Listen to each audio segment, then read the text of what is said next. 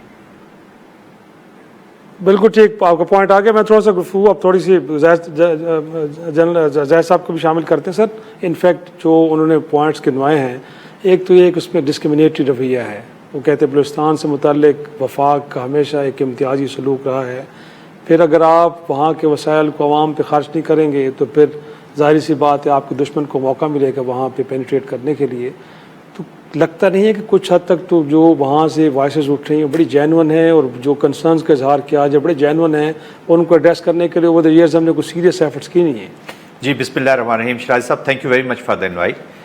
جیسے بھی ثناء اللہ بلوچ صاحب نے فرمایا ہے اور جو چیزوں کی طرف انہوں نے آئیڈینٹیفائی کی ہے, آئی 100% ایگری ود ہم بہت ساری چیزوں میں, اور ڈپریویشنز ہیں, بریڈنگ گراؤنڈز ہیں, بالکل وہاں پہ ایشوز ہیں, بٹ رسپانسبلٹی جو فیڈرل پہ ڈال دینا یہ اکومولیٹیو مسٹیکس ہیں. جی لیٹ اس اس میں فیڈرل گورنمنٹ بھی رسپانسبل ہے, آل بلوچستان گورنمنٹس بھی رسپانسبل ہیں.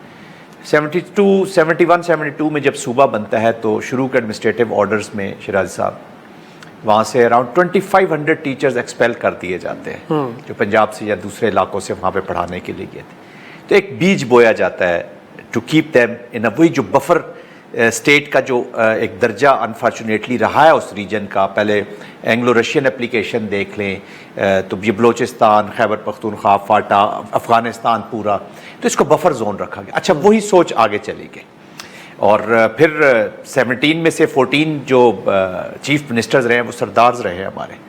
بٹ ہیونگ سیڈ دیٹ ڈپریویشنز ہیں, ایکسٹریمزم ہے, سوشل موومنٹس شروع ہوتی ہیں, جینوئن کازز کے اوپر شروع ہوتی ہیں, بٹ ڈسرپٹیو موومنٹس میں چینج ہو جاتی ہیں, سوشل ڈسرپٹیو موومنٹس میں ہائی جیک ہو جاتی ہیں. پھر جب عوام اور اسٹیٹ لڑتی ہے یا جو لوگوں کو لڑایا جاتا ہے تو اس پہ یہ یاد رکھیے گا شراز صاحب, اسٹیٹ بھی ہار جاتی ہے اور عوام بھی ہار جاتی ہے, ونر کوئی اور ہوتا ہے, وہ اس کا پورا فائدہ اٹھاتا ہے. اکومولیٹو مسٹیکس ہیں. میں کبھی بھی نہیں کہوں گا کہ جی 100% یا کس کو پن پوائنٹ بھی نہیں کروں گا. لیٹس آل کنفیس کہ اس ایشوز ہے, پولیٹیکل پولرائزیشن بھی ہے, پولیٹیکل ڈسپنسیشن کے بھی ایشوز ہیں. بلوچستان کی 16-17 سیٹیں ہونے کی وجہ سے اگنور بھی ہو جاتا ہے, شاید ان کو ضرورت نہیں رہتی, بٹ بلوچستان کا پھر ایک کلچر بھی پولیٹیکل بن جاتا ہے کہ جو تو پاور میں یا اسمبلیوں میں پہنچ جاتے ہیں وہ خاموشی سے اپنا ٹینیور کرتے ہیں, یا جو سب ٹھیک نظر آتا ہے. کرپشن کہیں نظر نہیں آتی. 95 more than huge percentage, let me not fix کہ کتنے percent, but huge percentage because of the bad governance Balochistan کے یہ حالات ہیں. 83,000 کے قریب لیویز ہیں, اور ان میں سے 60% اگر گھوسٹ ہے اور یا موجود ہی نہیں یا کسی کی جگہ پہ کام کرے, وہ اپنا بیسک کام ہی نہیں کر رہے, تو یہ کس کا قصور ہے؟ بیڈ گورننس ہے, یہ تو نہیں آتا. آف کورس انڈیا نے پورا فائدہ اٹھایا جی اس سچویشن سے, اور بلوچستان کو تو ٹارگٹ کیا, ان کی سپیچز پڑی ہوئی ہیں. پھر ہمارے جتنے بھی جو فطرہ ہندوستان کے یہ جو ایلیمنٹس ہیں, ان کے ہم نے علاج ہوتے بھی انہی ہاسپٹلز میں دیکھتے ہیں. ان کی لیڈرشپ جو باہر بیٹھی ہوئی ہے, دے ہیو دیئر ایشوز, وہ ان کو جس طریقے سے یوز کیا جاتا ہے, جس طریقے سے ابھی سبورژن ہو رہی ہے, تو basically it is the bad governance. Federal نے پھر پوچھا ہی نہیں ان کو جب فنڈز بھی جاتے ہیں تو آپ نے کیوں نہیں کیا جی. تو میں تو ہمیشہ کہتا ہوں کہ let's not get into the past, اس کے مسٹیکس سے سبق ضرور سیکھیں, لیکن اس کے بیگیج میں دبنا نہیں ہے. بلوچستان کی عوام کو یہ پتہ ہونا چاہیے کہ ان کا کوئی سگا باہر بھی نہیں ہوگا. آپ کو دیکھیں نا, انڈیا کا مثال لے لیتے ہیں, انڈیا کے اندر 23 کروڑ مسلمان رہتے ہیں, ان پہ تو وقف بل لگ رہا ہے, ان کو تو سٹیٹ لیس کیا جا رہا ہے. کشمیر میں ان کی ماں بہنوں کے ساتھ جو کیا جا رہا ہے, دلی کا مسلمان اور کشمیر کے مسلمان کا فرق بڑا کم ہی ہوتا جا رہا ہے, دونوں کو سپریس کیا جاتا ہے. There is no member parliament of Muslim member parliament B J P کا 27 کے قریب ہے, کچھ 8-9 کانگریس کے ہیں, اور اس طرح 27 ممبرز, جبکہ 17-18% مسلمان رہتے ہیں, اور ریپرزنٹیشن از 4.67%. تو وہ بھی ان کے سگے نہیں ہے. کہنے کا مقصد یہ ہے کہ we have to move forward. جو بھی اسمبلی میں نہیں آیا, جو بھی الیکشنز کے ایشوز ہیں, میں تو کہتا ہوں پولیٹیکل پولرائزیشن ہے, بالکل ایشوز ہیں, لیکن ان کی جو نمائندگی ہے اس کو ہے یا نہیں ہے, اسمبلی میں ہے یا نہیں ہے, وہ نمائندے تو رہتے ہی ہیں. اس کا یہ مطلب یہ ٹکراؤ is not good. We have to understand کہ یہ جو بریڈنگ گراؤنڈز ہے, جو ریسپانسبلٹیز ہیں, میں تو ہمیشہ یہ ریکمینڈ کرتا ہوں کہ 1-2 ڈسٹرکٹ پکڑیں اور اتنے زبردست طریقے سے ان کو ڈیولپ کریں. ابھی ایجوکیشن میں دیکھیں 11 یونیورسٹیز ہیں. فوج نے, ناٹ کہ I am an ex military, میں پہلے پاکستانی ہوں اور میں پہلے بلوچی ہوں, میں کیونکہ بلوچستان ہے تو میں ہوں جی, میرا وجود. جیسے کشمیر کے بغیر ابھی تک میرا پاکستان مکمل نہیں ہے, تو بلوچستان کے بغیر تو میں تو سوچ نہیں سکتا. ہم نے وہاں سرو کیا جی, ہمارے بچے وہاں پہ سرو کر رہے ہیں ابھی اس وقت. مائی سن از ملٹری, وہ ادھر کر رہے ہیں, تو this is very close to our heart ji. لیکن پرابلم یہ ہے, ایک بریک لیتے ہیں, بریک لے کے بریک سے جو واپس آئیں گے تو یہ اس طرح کی سوچ تو ہر جگہ جاتی ہے. پھر شاید ہم کئی دفعہ کنفیشن بھی کر چکے ہیں کہ ہم جو ماضی میں غلطیاں ہوئی ہیں, جن فالٹ لائن کا ذکر ثناء اللہ بلوچ صاحب آپ بھی کر رہے ہیں کہ غربت, یہ غربت تو سر ساؤتھ پنجاب, انٹیریئر سندھ میں بھی ہے, بٹ وہاں پہ اس طرح کے حالات ہمیں دیکھنے کو نہیں ملتے. ایک چھوٹا سا بریک کے بعد یہ نقطہ میں آپ کے سامنے رکھوں گا. پروگرام ایک بار پھر خوش آمدید. ثناء اللہ بلوچ صاحب, انفیکٹ جو بریک سے پہلے میں نے سوال آپ کے سامنے رکھا کہ سر جو فالٹ لائن کا آپ نے ذکر کیا کہ شاید غربت ایک بہت بڑی فالٹ لائن ہے, اور یہ شاید دشمنوں کو موقع فراہم کرتی ہے اس طرح کے لوگوں کو پھر اپنے لیے استعمال کرنے کے. سر یہ تو ہم نے ساؤتھ پنجاب میں بھی دیکھی ہے, انٹیریئر سندھ میں بھی, اور پاکستان کے کئی اور علاقوں میں بھی ہوگی, بٹ وہاں پہ وہ حالات نہیں ہیں کہ جس وقت بلوچستان کے اندر ہے. تو دیکھیں بلوچستان کا ایک تو یہ ہے کہ یہ میرے خیال میں 5-10 منٹ کے اس ڈیبیٹ میں کور بھی نہیں ہو سکتا ہے. میں ہمیشہ لوگوں کو یہ کہتا ہوں کہ آپ جب بلوچستان کے حوالے سے پالیسی بناتے ہیں یا بات کرتے ہیں, آپ نے کم از کم بلوچستان کی 200 سالہ تاریخ اٹھا کر دیکھنی ہے. بلوچستان میں ایک جو کلچر ہے ریزسٹنس کا, this has been there since like 80s سے 1800 سے. تو جب 18ویں صدی سے انگریز یہاں پر آئے, بہت سے معاملات میں آخر تک تقریباً 1947-48 تک انگریز مختلف معاہدات کے تحت یہاں پر حکومتیں کرتے رہے, لیکن انگریز کو یہاں پر بڑی شد و مت سے تقریباً مزاحمت کا سامنا کرنا پڑا. دیکھیں کچھ علاقوں کے کلچر ہوتے ہیں جہاں پر لوگ اپنی بات سیاسی جمہوری انداز میں آگے بڑھاتے ہیں اور ان کی بات سنی بھی جاتی ہے, اور بلوچستان میں یہ مرحلے سارے طے ہوئے. میرے پاس وقت نہیں ہے, میں آپ کو گنا دیتا. اگر آپ 1948 سے لے کر لیاقت علی خان صاحب کے وقت دور ادوار میں جو کمیشنیں اور کمیٹی بلوچستان سے متعلق بنی, بالتدریج کوئی بھی ایسی حکومت نہیں ہے جس نے بلوچستان سے متعلق کوئی کمیٹی نہ بنائی ہو, کمیشن نہ بنائے ہوں, کیبنٹس کی کمیٹیاں کمیشن نہیں بنی ہوئی. کہ بروئی صاحب کی سربراہی میں ذوالفقار بھٹو کے وقت میں کمیشنیں بنائی گئی, اس سے پہلے بھی بنائی گئیں. لیکن کسی بھی حکومت نے بلوچستان سے متعلق ایک جامع کبھی منصوبہ نہیں بنایا کہ یہ بلوچستان سے متعلق ہماری پالیسی ہے، اتنے ریسورسز. کیونکہ ایک دیکھیں وفاقی نظام کیوں کہا جاتا ہے؟ جب وفاق کہا جاتا ہے اس کا مطلب یہ ایک ایسا ملک جہاں پر کثیر اللسانی، کثیر القومی، کثیر الثقافتی اور بلکہ کثیر المذہبی جب جو قومیں رہتی ہیں تو پھر وہاں پر یہ وفاق کا نظام رائج کیا جاتا ہے کہ قوموں کو ایسے نہ ہو کہ کہیں ان کی آبادی کو کم تعداد آنے کی وجہ سے ان کا مذاق نہ اڑایا جائے، ان کے وسائل نہ لوٹے جائیں. تو وہ آپ ایسے ارینجمنٹس کرتے ہیں اس وفاقی نظام کے تحت. پھر اس وفاقی نظام میں کچھ ماڈلز ہوتے ہیں، ڈفرنٹ ماڈلز ہیں. تو پاکستان میں بدقسمتی سے وفاقی نظام بنایا گیا لیکن ماڈل میں کوئی اتنی بڑی تبدیلی نہیں لائی گئی جو بلوچستان کی کم آبادی والا جو جس کو ابھی ہم جواز بناتے ہیں 12 کے جو سردار رہے ہیں، نواب رہے ہیں، وہاں پہ حکومتیں کی ہیں. دیکھیں لوگ انفرادی کسی کی حکومت کے لیے، حکمرانی کے لیے، اس کے لیے جھگڑا نہیں کرتے ہیں. پھر یہ بلوچستان میں جب یہ ساری چیزیں بڑھیں، ایک بہت ہی ہسٹوریکلی یہاں پر پولیٹیکل موومنٹس رہی ہیں. تو وہ اگر آپ ہم اس کو کمپیئر کریں کسی ڈسٹرکٹ، کسی تحصیل کے ساتھ، تو یہ میرے خیال میں ایک بہت بڑی انجسٹس ہوگی. یہ بلوچستان کے خود جغرافیے کو، اس کی سیاست کو، اس کی تاریخ کو، وہاں کے لوگوں کے مزاج اور نفسیات کو سمجھنے سے ایک قسم کی جو ہے وہ لا تعلقی ہے جو بلوچستان کو ساؤتھ پنجاب کے کسی ایک ڈسٹرکٹ کے ساتھ کمپیریزن کروا کے پھر آپ کہیں کہ جی وہاں پر یہ چیزیں ہیں لیکن یہاں پر لوگ کیوں بندوق نہیں اٹھاتے، وہاں پر لوگوں نے اٹھا لیا. تو میں آپ کو کہہ رہا ہوں آپ کا فیڈریٹنگ یونٹس ہے 2000 کلومیٹر طویل، وہ اپنا سرحدات جو ہے مختلف دو ممالک کے ساتھ آپ کی جو ہے شیئر کرتا ہے، ایران اور افغانستان کے ساتھ. 700 کلومیٹر کی آپ کی ساحل ہے. لوگوں کی تجارت جو ایران کے ساتھ، افغانستان کے ساتھ ہوا کرتا تھا، اب تجارتی ذرائع بند ہو گئے ہیں، کاروبار بند ہو گئے ہیں. صحیح. وقتاً فوقت پوری دنیا میں جو ترقی ہوئی ہے. لیکن صاحب یہ ساری باتیں بالکل اپنی جگہ پہ درست، لیکن جیسے جنرل صاحب نے بھی کہا کہ پچھلے عرصے میں دیکھا جائے تو وہاں پہ جتنے چیف منسٹر رہے ہیں میجورٹی وہاں کے سردارز ہیں، وہیں کے سن آف دا سوائل ہیں. سر کو باہر سے لوگ تو نہیں تھے اور وہ اس نظام کا حصہ رہے ہیں. بٹ وہ جب پارلیمان میں بیٹھتے ہیں وہ اس طرح کی باتیں تو نہیں کر رہے جس طرح کہ آپ کر رہے ہیں کہ شاید ہم بلوچستان کی سائیکی کو نہیں سمجھ پائے، وہاں کے لوگوں کو نہیں سمجھ پائے، ان کو کس طرح انگیج کرنا ہے. سر لوگ تو آئے اس نظام کا حصہ بھی بنے ہیں بٹ اگین حالات ویسے کے ویسے. سر دیکھیں ایک بات ہمیں ماننی پڑے گی، پاکستان کے اندر جو ہمارا سیاسی نظام ہے، ہم 9 سال تک اس ملک کو آئین نہیں دے سکے. ہم تقریباً اس ملک میں 40 سال تک ایک اچھی جمہوریت جس میں لوگوں کی سہ ہو، لوگوں کی خواہشات، احساسات کی جو ہے ترجمان حکومتیں آج تک پاکستان میں نہیں بنی. 30-40 سال جو ہم نے وہ ضائع کیے اس کو بھی پاکستان کے عدم استحکام، اس طرح کی معاشرتی عدم استحکام، اور جس طرح زاہد صاحب نے کہا کہ جو سوشل موومنٹس بڑی ڈیولپ ہو جاتی ہیں پھر وہ انارکی کی طرف، سول انریسٹ کی طرف چلی جاتی ہیں، یہ اس کا ایک ریزن یہ بھی ہے. دوسری بات یہ کہ ابھی بھی جو آپ الیکشن کرواتے ہیں، جن سرداروں کو آپ لاتے ہیں، وہ سردار کبھی بھی وہ بلوچستان کے اندر جینین پولیٹیکل پروسیس کے تحت نہیں آتے ہیں. وہ مرون منت ہوتے ہیں وفاقی حکومت کے. موجودہ دور بھی یہی چل رہا ہے.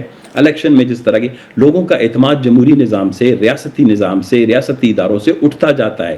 یہ بہت تلخ ایک حقیقت ہے اور اس تلخ حقیقت پر ہم بات چیت کرنے کے لیے تیار نہیں ہیں جب تک آپ سمجھیں گے نہیں کہ میں یہی کہہ رہا ہوں. لیکن میں یہ جاننا چاہوں گا سر اگین، کیونکہ آپ چیزوں کو بڑا ڈیپلی دیکھتے ہیں، سمجھتے بھی ہیں، اور آپ کے بارے میں کہا جاتا ہے کہ شاید آپ بڑے ایکچوئل کانٹیکسٹ میں چیزوں کو دیکھ کے تو بات کرتے ہیں. میں سمپل ایک کوشچن ہے کہ اس وقت جو وہاں پہ ایک انسرجنسی میں نظر آ رہی ہے، آپ کو لگتا ہے کہ اس پہ بیرونی ہاتھ بھی ہے؟ گویا کہ جو ریاست پاکستان کہہ رہی ہے کہ صرف یہ نہیں کہ غربت ایک وجہ ہے بٹ کہ ہندوستان باقاعدہ ایک منصوبہ بندی کے ساتھ وہاں کے نوجوانوں کو ریاست کے خلاف کھڑا کر رہا ہے. دیکھیں پوری دنیا کی تاریخ اٹھا کے دیکھیں، جہاں پہ بھی ملکوں میں، جن ملکوں نے اپنے ایسے اہم صوبے جس کو بلوچستان کہتے ہیں، it's a region, it's not just an administrative province. آپ نے بلوچستان کے حوالے سے مثلا کبھی بھی اتنی تفصیلاً اچھی وہ پالیسی نہیں بنائی ہے. تو ایسے جو صوبے ہیں جو بہت اسٹریٹجک ہیں، ریسورس رچ ہیں، پھر وہاں پر لوگوں کے مسائل جو ہیں کافی عرصے سے دبے ہوں، یہ پوری دنیا میں جہاں جہاں بھی اس طرح کی تحریکیں اٹھتے ہیں، دیر is no doubt about it. میں نے شروع میں یہی کہا کہ جو ملک جو ہیں وہ بہت اہم اور جامع پالیسی بنانے سے وہ کیا کہتے ہیں کہ انکار کرتے ہیں، تو وہاں پر مداخلتیں ہوتی ہیں، لوگ آپ کے فالٹ لائنز کو کیپٹلائز کرتے ہیں. تو اس کو میں نے شروع میں ہی آپ کو بتایا. We have to talk about our mistakes. ہم اس طرح کے پروگرام